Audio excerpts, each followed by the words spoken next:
You need to listen to what Guyana Vice President is telling all of us today. According to him, the government of Guyana is spending 70 million US of our tax dollars or the oil profits. I am not sure which one or if there's a difference between the two, to subsidize electricity, helping out Guyanese with the cost of their light bills. But ever since the oil operations began, the government has been digging deeper into the tax dollars or that oil profits, spending billions more to upgrade GPL to meet the power demands of the oil companies. So now, we are facing two additional burdens. Our tax dollars or the oil profits are being used to increase electricity demand for the foreigners, and on top of that, they are also benefiting from the same cut price Guyana is receiving. Tell me, is this how you run a business or a country?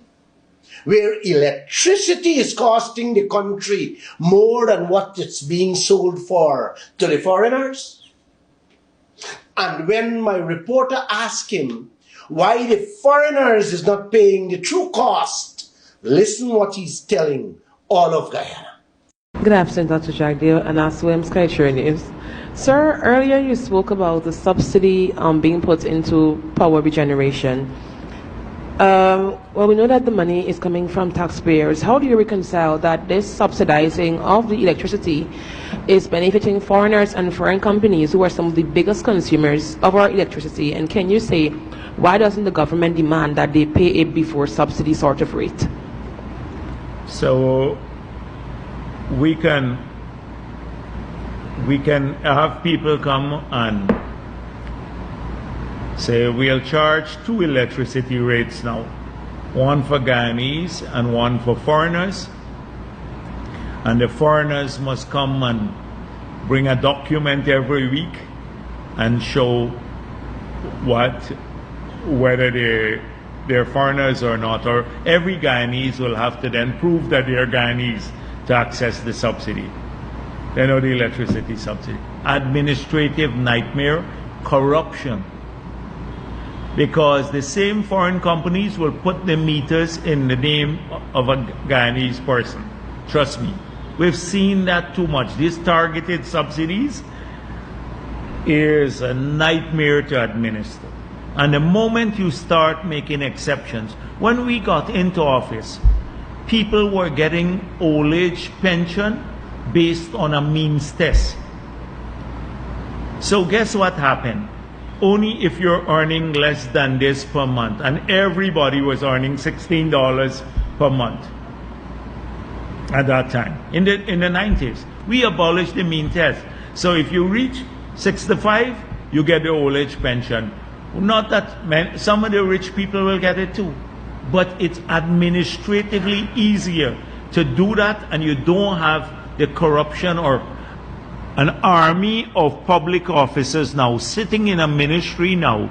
You got to pay them to decide who falls below the test, who should get the old age pension or not. People start going in, bribery, etc. So it's better sometimes when you do public administration to look at the value of the subsidy and do it across the board. It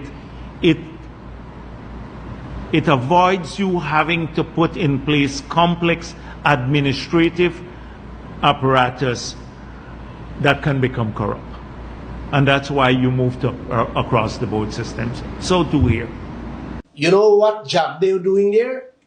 He's fattening the already well-fed foreign cats who are bloated from our milk, using our oil profits or the hard-earned tax dollars of the teachers, nurses, police, soldiers, and all the public servants to fatten them further. Meanwhile, the teachers are out in the streets fighting for less than half of that 70 million US to increase their salaries just to put food on their tables. And it doesn't stop there. The foreigners are also enjoying our subsidized water, fuel, and countless other benefits the Guyanese are receiving. Foreigners are being pampered with the little oil profits, Soraya tax dollars, while half of the population going to bed hungry when the night comes. If you can see, this ex-president, now vice president, is completely unfit, totally incapable of running even a cake shop, much less our oil-rich country. Then what more can I say or do? But to say, God bless you all.